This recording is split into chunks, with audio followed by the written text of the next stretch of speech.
The first international break is here. The transfer window is shut. We've got a few game weeks of knowledge to see how the managers are lining up. So let's do a team-by-team review to help you for the rest of the season.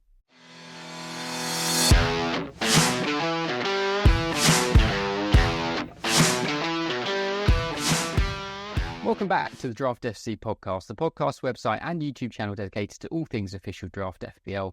My name is Mitch, I'm your host, and in this international break, we bring you a short series going team by team to analyse the squads now that the transfer window is shut and having had a few game weeks of football to better inform our opinions of how the teams will line up for the rest of the season. Now, because this is going to be quite an undertaking for the international break, this will be split into a few episodes, and it also seems like too much heavy lifting to do all by myself. So those of you that have listened to the podcast for many years now will have heard this voice. I'm not sure if you will have necessarily seen this face before, but you'll have certainly heard his voice. Is my very own Draft FC colleague, Draft FC Kiran, who you should now see on screen for those on the video. How are you doing, Kiran?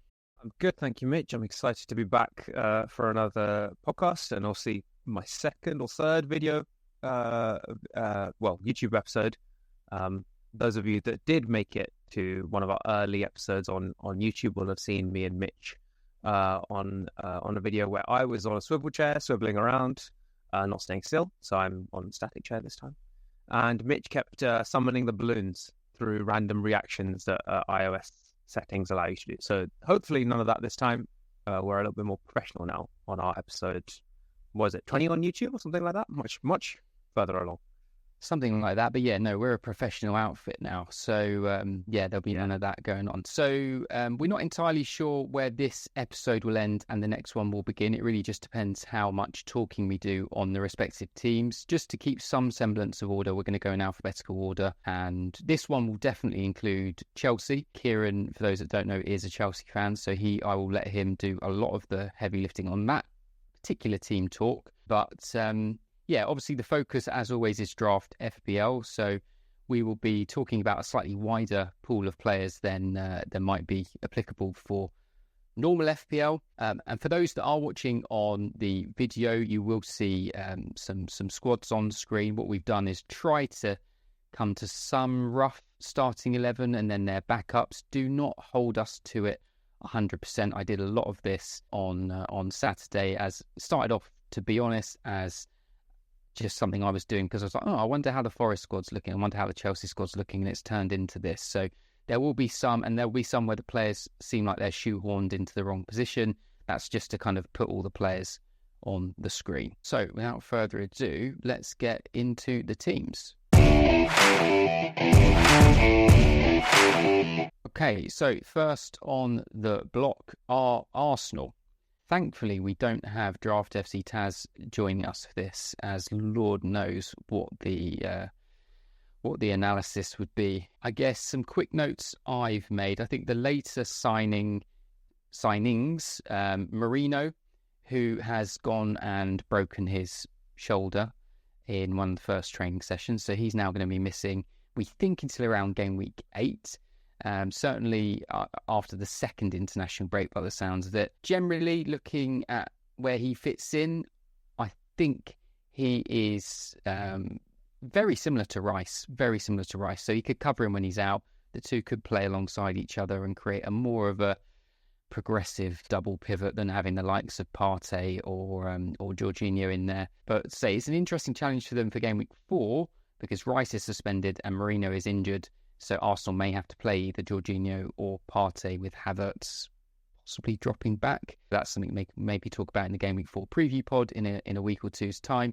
The other interesting disruptor, I've called him in my notes, is Raheem Sterling. Now, an Arsenal player, I think, is a pretty shrewd addition to the squad. Now, a lot of versatility in that squad, possibly the most versatile squad of players in the Premier League. This might be a good time to get some thoughts from Kiran, obviously, because Sterling has moved from Chelsea to Arsenal. So what did you make of that move, and how do you think he'll do at Arsenal? I think that whole merry-go-round of transfers seemed like good business all round. I think Sterling is a great addition because if you just look at the surface of it, you think Sterling in for Reece Nelson, it feels like a no-brainer. You're bringing in a backup for any of the positions, basically up front, left wing or right wing, and you might see Saka maybe getting a rest every now and then. I know Saka owners won't appreciate that bit of feedback, but I do think that Sterling just gives them a lot more options in that forward line. So yeah, I think it's a great addition. Where exactly he lands is hard to say. Trossard staying is a big deal because there was interest from Saudi very late in the window. Looking at the forward line that Mitch has got for you guys to see on screen, you look at that front six, I'm going to say, and Martinelli and Jesus are a sick note at all times, waiting to happen. So you've got basically 4 players for 3 positions. So you could assume that Sterling is going to play a part in the Premier League this season. Yeah, like I said, I think Trossard is well outperforming Martinelli as it stands anyway. The only thing with Trossard is he always seems better coming off the bench than he does starting. Really So you could see Sterling potentially starting on the left. Also means, like you said, Saka doesn't have to literally play 100 minutes twice a week, every single week for the whole year, and just getting more and more knackered. You could easily see Sterling line up as like the false 9, even potentially in game week 4. You could have Trossard, Sterling, Saka, Havertz dropping into like a number 8 spot, Odegaard and Thomas Partey in the number 6. So yeah, they've got so many options there. I say the other area of the pitch where there's a lot of versatility and a lot of options now is in defence. Now, obviously, coming off the back of last season, the Arsenal defenders were really prime cuts of meat on draft day. We saw the likes of Saliba, White, and Gabriel go pretty high in pretty much all leagues out there. And the interesting positions or the interesting players were Timber and Calafiori. Obviously, Calafiori had the shiny new thing to him, so there were some people just picking him up for that reason. And Timber had a lot of good stock in him last year, who was going lower than Calafiori in a lot of leagues, actually. But so far, we've seen more of Timber than we have Calafiori. But a lot of players they can move around if necessary. And I think if you could pick now which fourth player ends up playing like 25 league games this season, you've definitely got a star there. Yeah, I completely agree.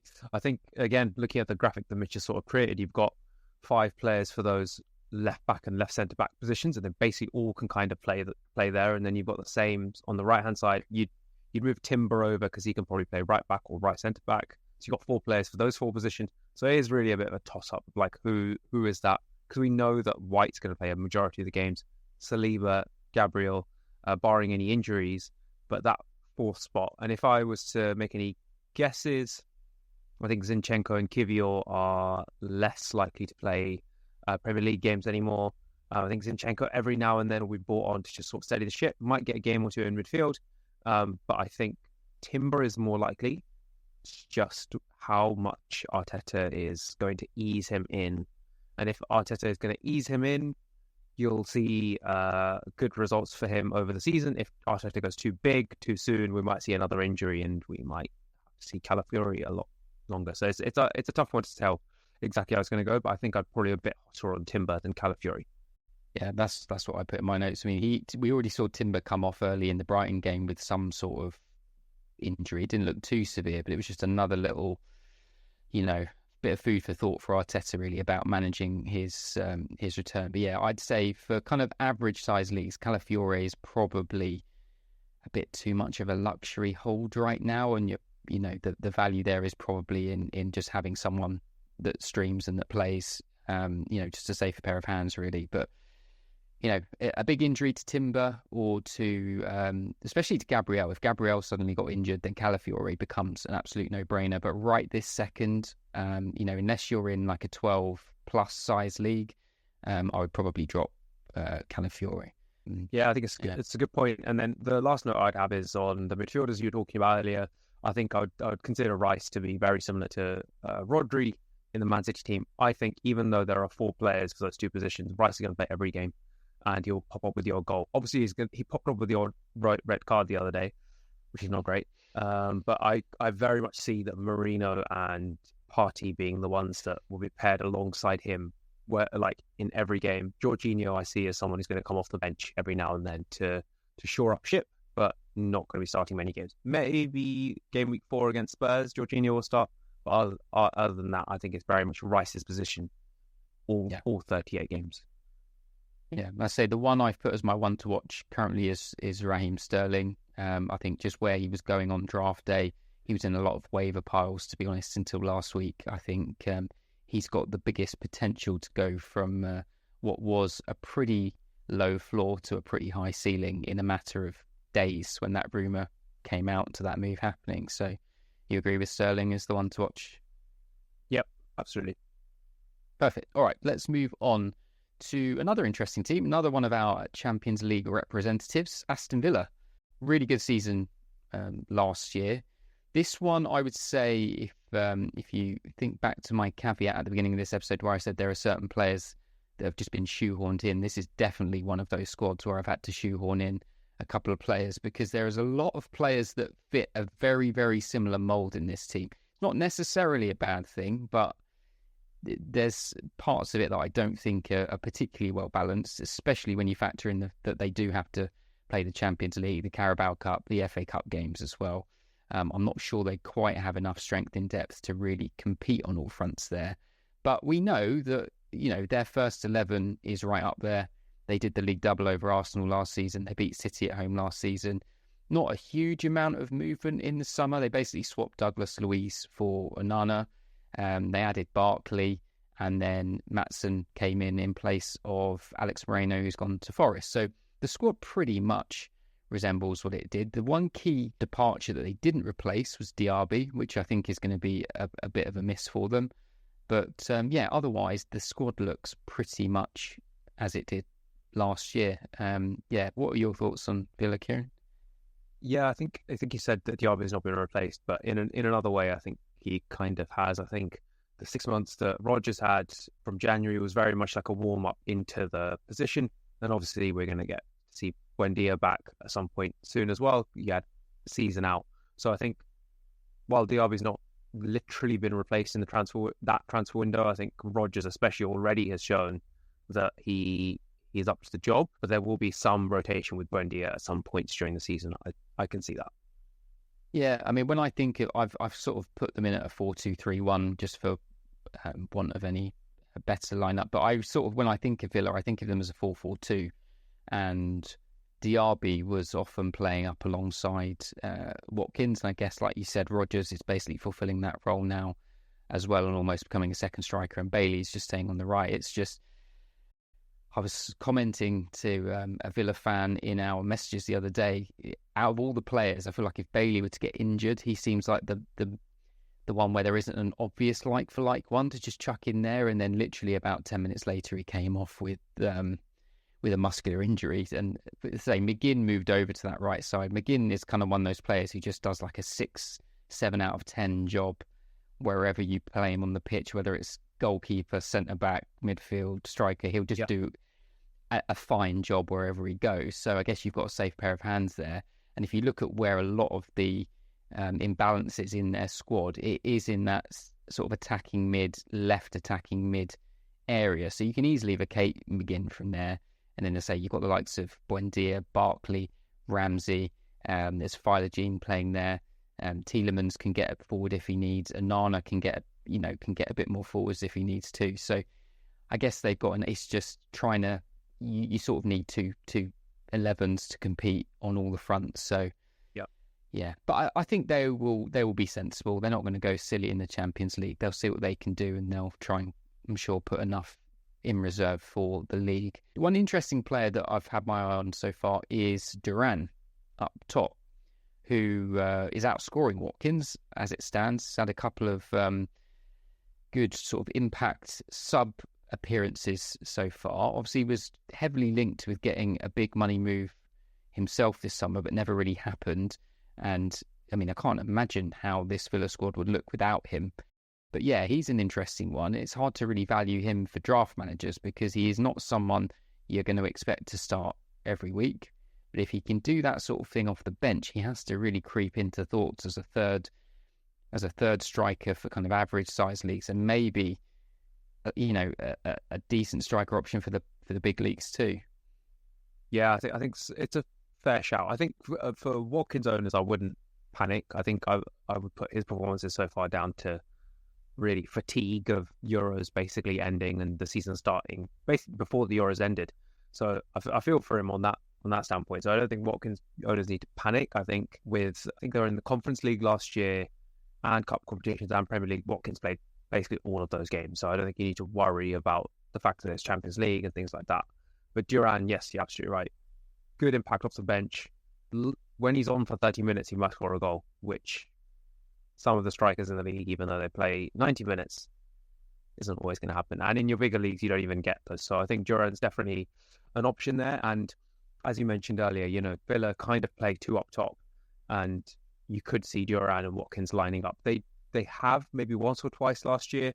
But you could definitely imagine like Rodgers being moved out to the right or something like that, and it working that way. So I think Duran's a good maybe one to watch. I think. But another one to watch, which I feel you're not going to like, which I feel like has been someone to watch for about 7 seasons at this point, is Jacob Ramsey. And Emery and others have called out about him. So I just feel like there is a reason they kept him rather than trying to sell him for PSR reasons. And I think for that reason, there just feels like there was a good impact off the bench in the first game.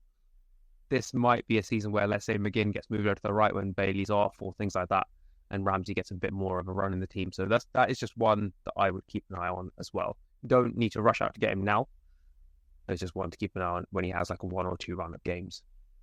Yeah, I think the first time Ramsey appears in the starting 11 for like on merit rather than there being injuries or whatever, I think it's going to be a real eye-opener. And he'll become... I mean, we know from even a couple of years ago, he was often quite popular in the waivers on Waiver Watch. He would only have to pop up and sneeze on the pitch, and suddenly everyone was wanting him in draft. So, yeah, I think looking at it on paper, if I was just, curating an 11, I could see Ramsey being that left-sided attacker quite easily. I think he fits better in a 4-2-3-1 than he does like a 4-4-2. But yeah, he's definitely got a big place. And like you said, they could have cashed in and got some of that lovely pure profit this summer, but didn't. So I think you're right. That does show where he is. I mean, I've put the one to watch. It seems obvious, but I think it's kind of obvious for a reason as Morgan Rodgers. I think the hype is warranted, but we do need to see that hype converted into some attacking returns sooner rather than later. I think the only thing to say about him is there shouldn't be any real panic because no one was drafting him high. I had a look before. His average draft pick was 130 overall, which means for a lot of leagues he wasn't even being drafted and he's being fished out the waiver pile. So if he does turn into a bit of a bust, it's not going to destroy your squad by having to throw him away in the waiver pile. I think he's definitely... The upside is so high right now that someone has to have him picked up in their respective league. Yep. Yes, let's move on to the Cherries, to Bournemouth. Interesting team, Bournemouth. Sort of seem to do better than you think when you think they're going to do rubbish, and then do worse than you think when you think they should do well, in a way. But they've started the season pretty good. Could have started... I mean, it's all swiveled on that turnaround against Everton at the weekend, which... to be honest, they didn't really deserve it. I mean, up until sort of 85 minutes, Everton were by far and away the better team in that game. So it was a pretty disappointing outing, and then it all just crumbled at the end, which I think is more on Everton than it is on Bournemouth. There's a handful of attacking players that we're pretty familiar with in draft. Defensively, they concern me. I think they'll concede quite a lot of goals. And, again, I can bring you in because the addition of Kepa Arrizabalaga from Chelsea, which I'm sure you'll have an opinion on. I mean, my opinion is that he has there's undoubted quality there, and will no doubt come away from this season with a sort of a highlight reel that'll earn him a nice move to a sunny European league next summer. But I just feel when the shit hits the fan, is he going to be the one that's kind of keeping that back line straight when they go 1-2-0 down? I'm not so sure. I kind of think he's a bit of a luxury player, and you don't really want a luxury player in goal, but you've probably watched him far more than I have. Yes. there'll be games where he'll keep them in it, and it'll end up being like a 1-1 or a Bournemouth win 1-0. But yeah, you're right. Like in those games when they're getting beaten 3-0, it'll almost definitely end up being 6-0. It's just the reality of Kepa. I think it's interesting. So Areola managed him once before, so there is some sort of connection there.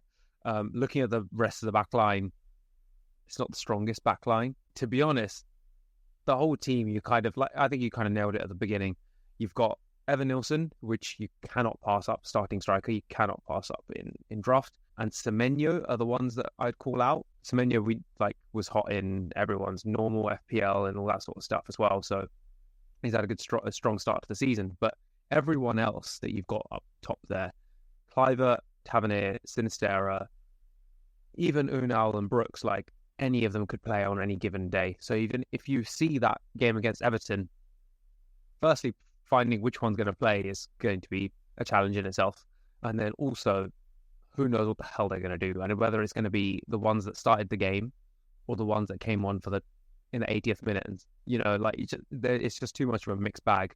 So I'd almost, if you're going for 1 week punts, I'd be cautious about Bournemouth, both defensively and offensively. And it doesn't mean they were not going to be fun to watch, but not for draft.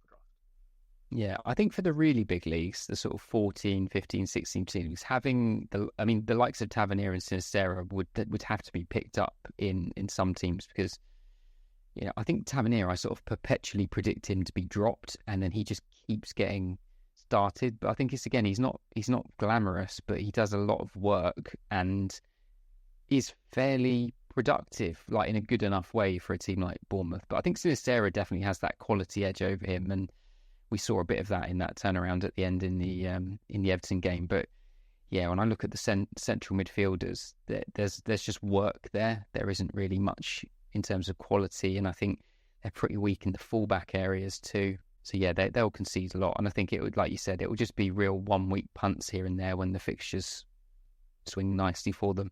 The one I've put down to watch is Evan Nilsson. I don't think there's much more to say. I think I've said it already in some of the pods already. He's a very good caliber striker, good enough to be a starting striker in the Premier League, and he's occupying a spot that was very productive for Solanke last season, who played out of his skin. But I think the stability, the fact that there aren't really many other changes in those attackers around him, should mean that he just could hopefully just plug in and take enough chances, to keep them in the Premier League. But I'm not expecting miraculous things from Bournemouth, and I think we could probably move swiftly on. So the next team is Brentford, who you could argue occupy a very similar niche to Bournemouth in the conversation. If you heard a lot of what we just said and bleeped out Bournemouth and replace it with Brentford, it wouldn't sound hugely out of place. The only thing I would say is that I would much rather have some of the Brentford attackers than I would the Bournemouth attackers. And generally, to be honest, I'd rather have the Brentford squad than the Bournemouth squad. But Areola gets a pretty good tune out of Bournemouth, in the same way Frank gets a reasonably good tune out of Brentford. Obviously, the big headline is that Ivan Toney finally departed on deadline day to Saudi. Obviously, we haven't seen Toney in the squad this year pending that move, so we've kind of got an idea of how they're going to shape up and some of the options they've got available to them without him. The other big news, obviously, for them was that the kind of main like-for-like replacement they bought in Igor Thiago got injured in pre-season, and we're not going to see him for a few months, which is a shame because he does actually look a pretty decent player, and I think there'll be a point in time in the autumn where certain managers are going to have to decide whether to pick him up early as a bit of a punt, but that's definitely one for a pod in about 2 months' time to discuss. But any standout players, any ones that you're particularly a fan of in this Brentford squad? I think the kind of stuff you said at the beginning, you said about Brentford strikers and forwards. I think actually when the fixtures are good, I'd much rather lean towards Brentford defence. I think Brentford defences can be good on its day when the fixtures are good. But the one I'd call out is obviously Mbeumo. With Wissa can be hot and cold. Wissa can be streaky, but Mbeumo is consistent. Whether it's an assist or a goal, it always seems to bag it. I think the one that you've got for one to watch, which is Kevin Schade. The only question mark I have is that he was out for basically the whole season last season, whether that has any effect on his mindset and whether he can sprint as hard or anything like that. But actually, he was so good at the beginning of last season. When he was eased back into the team at the back end of last season, he bagged a goal and an assist, and he seemed to be back at it. So he seems like an obvious starter.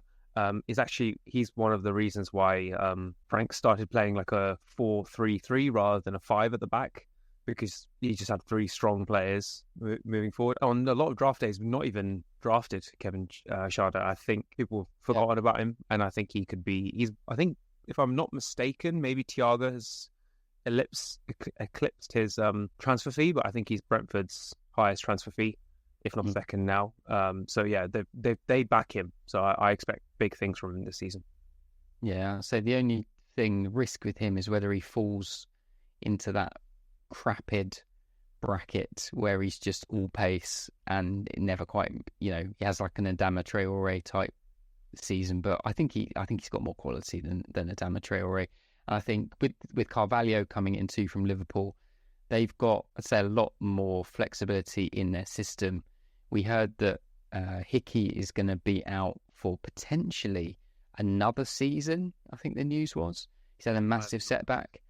Yeah, he's had another setback, so that's potentially going to be another season out for Hickey. Henry still isn't back, and I think they had Jan out filling in at fullback at the weekend. So that is an area of concern. I think teams will definitely get around them, and on their day they will be in for a hiding. But I think on the other end of it, they will dish out a few hidings to other teams too. But otherwise, I think we pretty much know a lot of what we need to know. The likes of Vissa and that have all gone, I'd say, appropriately high on draft day. The midfielders have never been of much interest, and like you said, the defenders are definitely worthwhile for the punts because they're good value for a clean sheet now and again. Okay, let's move on to Brighton then. New manager and a bit of a new look this year. Lots of new names and faces, actually, and a pretty big squad. For those of you that are seeing the image that we've got up on the video, you'll see there's a number of spots here with three options. A lot of these are versatile too. Been a pretty good start to the season for Brighton, and some interesting new options for draft managers who we haven't really had to play with in last season or previous season. The likes of Minter. We've got Jorginho Rutter's joined, new winger Gruder, bit of a new look in centre midfield. They've just signed Kadioglu, who's potentially quite an exciting fullback option. Yeah, what have you made of Brighton so far, Kieran? Like you said, I was just going to check how much Welbeck played last season, so that might be something that we can look at. But yeah, as you can see, there's a lot of new faces, a lot of players. It's quite a brand new look to Brighton. Milner is one of the starting centre midfielders, which is surprising. 37 or 38, which he is now. I think it's a surprise. It's almost like similar to Chelsea. It's almost like some players feel too good to be in the second row. There's some that are obviously, like Hinchelwood, I think is like all right. Same with Beltman, almost did the right back options.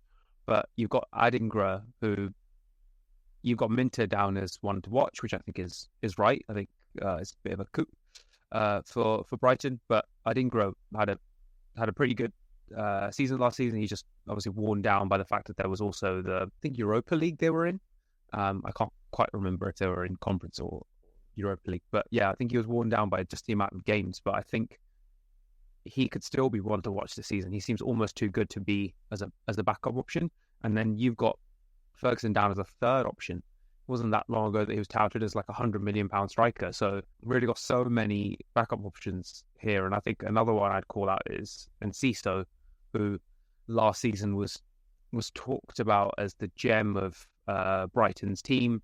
Had a season-ending injury almost, and you'd assume is going to slowly work his way back into the team. But given their options, is probably going to be resigned to a bench role where he just comes on and scores a banger every 3 games, which is still not bad return. But it's a strange team. I still don't know where I'm at with some of these players.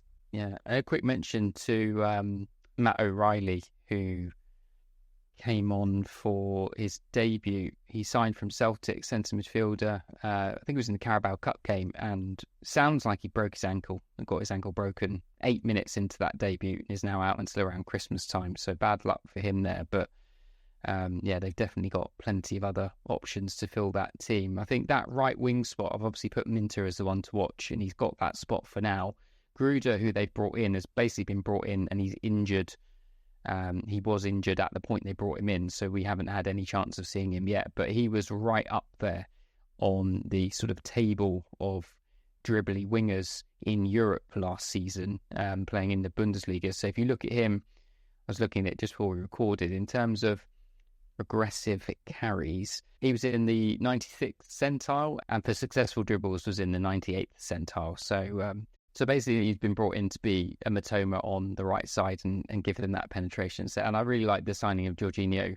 It's one of those where when it kind of comes up in the rumours, you're like, really? But actually, if you look at his attributes and hold-up play, can score a goal.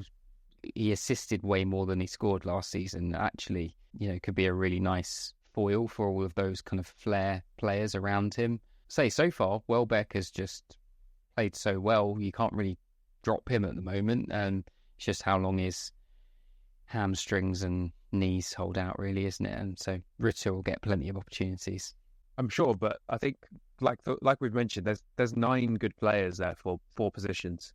So, and if I'm not mistaken, I don't think they're in Europe this year. No, not in Europe this year. So feels a bit. I mean, we're going to go on to the Chelsea next, but for Brighton, it feels like they've gone a bit big here. So yeah, I do think you're right in terms of like Welbeck does have injuries. It might be that something like Welbeck gets injured and doesn't really reclaim a spot in the team after that. Something like that could happen. But Ferguson, I don't know what to make of that. I think he really tailed off last season. For Brighton, they usually have already sold a player like that. And it doesn't really feel like they know what to do with him anymore. Yeah, the only one that really surprised me that they didn't cash in on was probably Adingra, but I guess he is really the only like-for-like Matoma backup. But I suppose next year they could go on a massive like Brighton fire sale and absolutely cash in on a few of these guys, couldn't they? The likes of Nkizio, Ferguson, some of Ayare, Baliba, some of these central midfielders. Chelsea be buying Baliba for 100 million next year probably. So it's definitely Chelsea not doing that anymore. Chelsea not doing that anymore. No more 100 million, just only 45 million. But yes, I think you're right. I think there's definitely going to be a fire sale at some point, isn't there? We know that from Brighton. Okay, well, let's move on to the elephant, big one in the room, to Chelsea. I'm going to sit back and let you do a lot of the ranting or talking. And yeah, what do you make of all of these players? All right. So from what I know, and I don't have the graphic in front of me, so I believe Kellyman, Washington, and Achimpong aren't even on the list. That's correct. Yeah. Assume that they're in the development squad, and I think that's right. We're not really going to see any of them. Kellyman is, to be honest, it's a bit of a joke of the transfer system. Never heard of this guy, and he's now 19 million. Then you got Bowley's bomb squad, who are, I think, also not on this list, which are Chilwell and Fofana. I think if anyone comes in for a suitable offer for either of those players, Bowley's happy to move them on. So Chilwell I add on already. Fofana, okay. We're talking David Fofana. David Datra Fofana is obviously, yeah, there's multiple. No, David Fofana is not on the list, but Chilwell I put on there for old time's sake. Yeah, that's fair. I think, okay, so then I've got a new level of list, which is, I think, Jorgensen, Vega, Disasi, Casadei, Mudryk, Carney, and Gui, which are players that I think are Carabao Cup and Conference League level players. They appear on the list that Mitch has kindly curated. But I can go through them. Mark Gui, although he'll get an odd few minutes off the bench every now and then and run his socks off, he hasn't really been scoring in preseason, and I don't really see him as a viable option with the other attacking options that there are. Same with Carney, and I'll go through some of the others in a second. But let's start with the goalkeeper. I should say as well, for some reason I left Jorgensen off and stuck Bettinelli in there, but yeah, Jorgensen is definitely number 2. Yes, so let's start with that first. So I think Sanchez is undoubtedly the number 1. Those of you that are Sanchez owners out there, I pray for you just to have Chelsea defense and be counting on that. But at some point in the season, you may want to consider having Jorgensen as a handcuff. I know that is putting all your eggs in Chelsea's basket, which is perhaps not the best thing to do. But I can imagine that Jorgensen is going to start off as a cup keeper and may well replace Sanchez as the season goes on. So that's your goalkeepers. When you're talking centre backs, I think Disasi is very much a backup to the backup. If Newcastle rumours were stronger, I think he would have been sold. And you've got Fofana and Colwill, who are undoubtedly first choice, with Badiashile and Tosin that will get some games in the Conference League, but also they're good backups for 2 players that are often injured. And I wouldn't be surprised if Tosin gets more game time as the season goes on there. And then you've got your fullbacks, James, Cucurella and Gusto. Now, everyone thinks of James as, if he stays fit, can only imagine the amount of points I'm going to get. So still, there will be people drafting him high on draft day and things like that. I think everyone seems to, when they go to select him, seems to forget that the whole of Chelsea around James has changed, and that Cleany potential is gone, and potentially the attacking return potential is gone as well, with the way that he will either slot in at right centre back or as a sort of holding mid as the team transitions in attack, as has been talked about a lot with Maresca, to a 3-2-4-1 formation. So I think James should not be considered. Actually, any of the Chelsea defence should not be considered as a good fantasy asset. Only one I'll consider fairly good is Gusto, who's someone who's probably Chelsea's second best player of the last year, and will get games at right back and left back. That's why I discounted Vega and Chilwell earlier. I think Gusto's, when Cucurella needs a rest or James is injured, Gusto will always play, and he's more likely to get a return. So I'll pause at the defence. Any thoughts on that, Mitch? No, only other to say that I'm personally done with James as a draft fantasy asset. You know, I don't kind of doubt where his value is when he's fit, but it's just not. It's just a headache. I'd rather do without. And like you said, with the change that he would have, sort of structurally now in that team, it just makes him even more of a. I'd rather let someone else have that headache than me, basically. Yeah, but I think even with that, I think the thing is, like, we all forget that although for a while James comes into that team and Chelsea almost reborn and are a much better team, I think defensively they're just so poor these days that you're thinking about this Tuchel James, who is flying down the right wing back, attacking returns and defensive returns. But I think neither are looking likely these days. So I would actually stay clear of Chelsea defence. I think you got your centre mids there, which are Enzo and Caicedo, who are locked in just because of their price tags. I think Lavia is actually going to get a lot of game time, and I think I wouldn't be surprised to see Caicedo shifted out to right back just to get the 3 of them into the team. I think we won't see much of Enzo being pushed forward again, just due to the amount of players that there are in forward positions for Chelsea now. It just doesn't make sense to put Enzo at number 10 to fit those 3 in. And Dewsbury will come on the odd game and score or assist in the odd game as well, but you have to consider him as very much the 4th choice centre midfielder in this team. He understands Enzo Maresca's system, but you've paid over 250 million for the 3 players in front of him, and I think Chelsea there will just be an expectation for all of them to play. That said, unlike Rice, who I think I'd be hot on, playing for Arsenal, scoring the odd goal, getting those 1 point clean sheet sort of bonuses, you'd say, none of those central midfielders should be in your teams as well. I know in the large leagues you'll have to consider it, but really, there's very few goals coming from any of those players. The odd goal from Enzo, odd goal from Caicedo. So yeah, the money's not there. The money's in the forward positions, which you've got wingers. You've got Neto, who can play on the right or left. You've got Sancho, who can play on the right or left. And you've got Madueke, who can play on the right. Now, Madueke, who's obviously hot property and talked about a lot in fantasy circles over the last week or so. Rightly so, scored a hat-trick. I think there's a run in the season where Madueke doesn't get into the team for 5 games, which is a shame. I really like him. He's a fun player to watch. He's actually really exciting, but I think that is inevitable. Might not even be explained, but Neto and Sancho, just due to their ability to play on either wing, I think are more likely to play. And you can pretty much discount Mudryk. I think the Sancho signing is basically the nail in the coffin, that Mudryk will get game time in Conference League to show what he can do.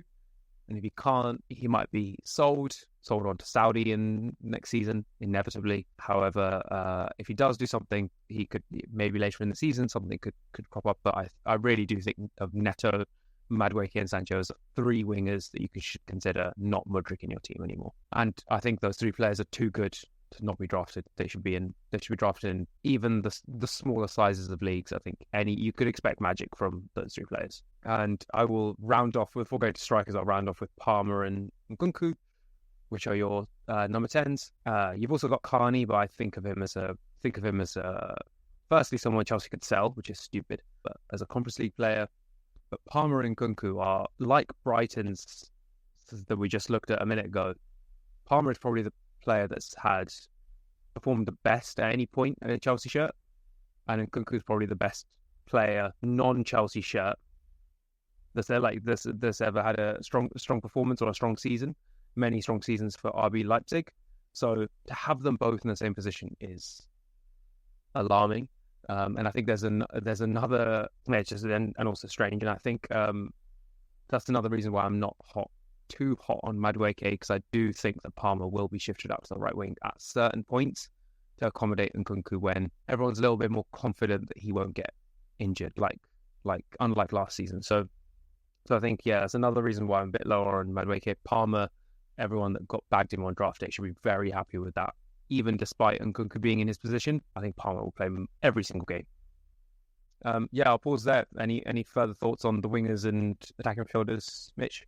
Not much beyond that. I mean, obviously, Sancho is the new arrival since I last podded and chatted about Madueke and Neto and the like. Obviously, it affects Madueke predominantly because if you had to look at out-and-out right wingers, so I don't really class Palmer as an out-and-out right winger, it was pretty much just Madueke. So Sancho becomes like the obvious other option there now. And then, like you said, the fact that Palmer can also play there, it definitely dents Madueke's minutes a little bit. But I think Madueke's got the shirt for now. It's always difficult predicting the lineups with an international break because it always gives managers a bit of a, it's kind of the close of a chapter. So you can almost ignore the form leading into the international break, and it kind of gives them an excuse to start the players that maybe they want to start but couldn't because they didn't have much pre-season or they weren't playing well or whatever. It does kind of let them reset the 11 a little bit. So yeah, I wouldn't be surprised if game week 4 it was Palmer on the right